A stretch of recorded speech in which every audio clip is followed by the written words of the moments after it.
Hey, this is Paul Payton with Focal Splash, and I was asked to remove this lens flare from his face.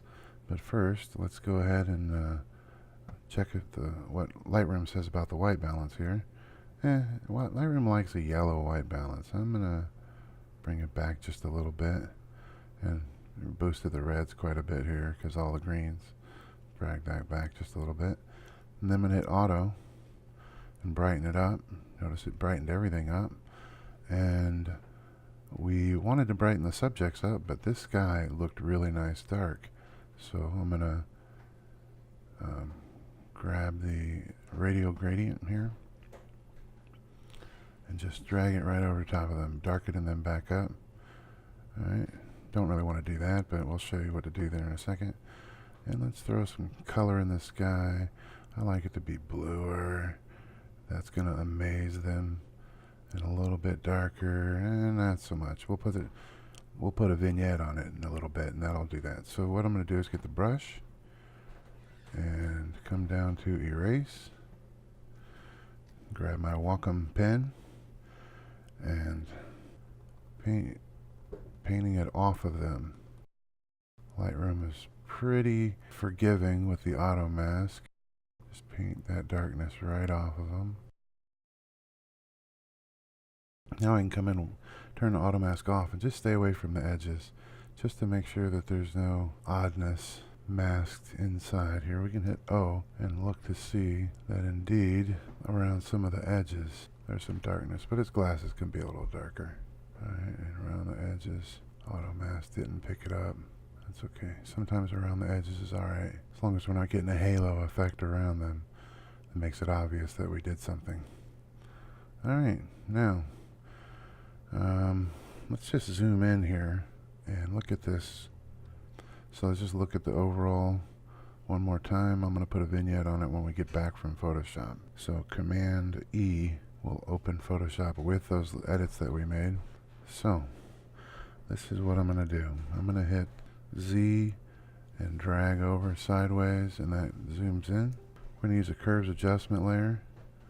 We're going to use a special technique though. I'm going to click on this part of the curves adjustment, and then I'm going to double click here, and it's going to allow me to choose a color.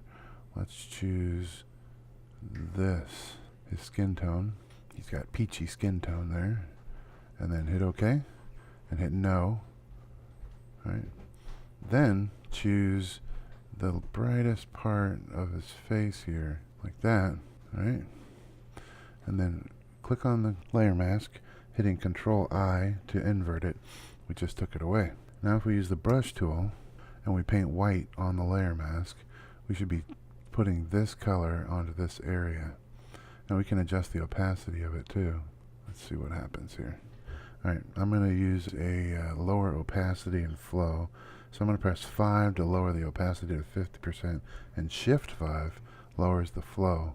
And I'm going to press 2 to lower the opacity even more. And that'll give us time to gently paint this in. Putting a block. Look at that. I think it's doing a pretty good job here. Her hand is about the same color, skin tone. I'm going to hit X, 50% opacity, and just put black there, and it'll erase what I did. Alright. Now looking at that, is it gone? Looks gone to me.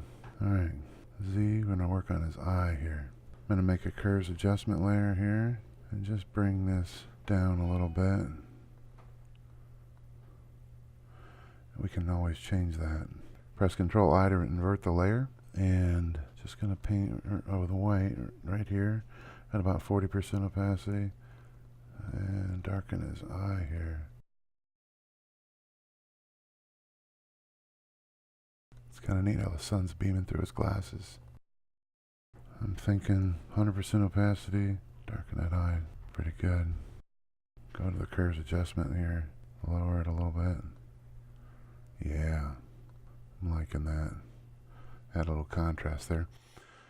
Alright, I like what we have here, so I'm just going to create a stamp visible layer above it by pressing Control, Alt, Shift, and E, and it just makes a copy of everything up here. And that way I can use the healing brush right up here and just heal away. These are JPEG artifacts out here. There's nothing you can really do. You can make them less obvious, but JPEG compression isn't the greatest. I don't know. We're still using it. I guess it really compresses things, but when it compresses something and makes visual problems in the picture, there's got to be technology. Where's the technology to have a better compression method? Alright. If I can see it, the computer can see it, right? Alright. That looks really good. The lens flare has been removed.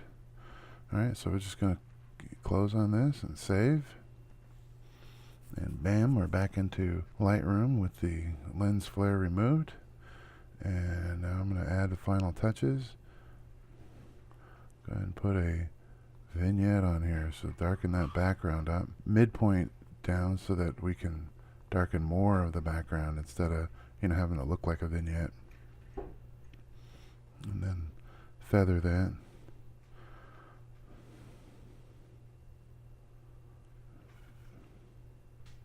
Okay, it's too much.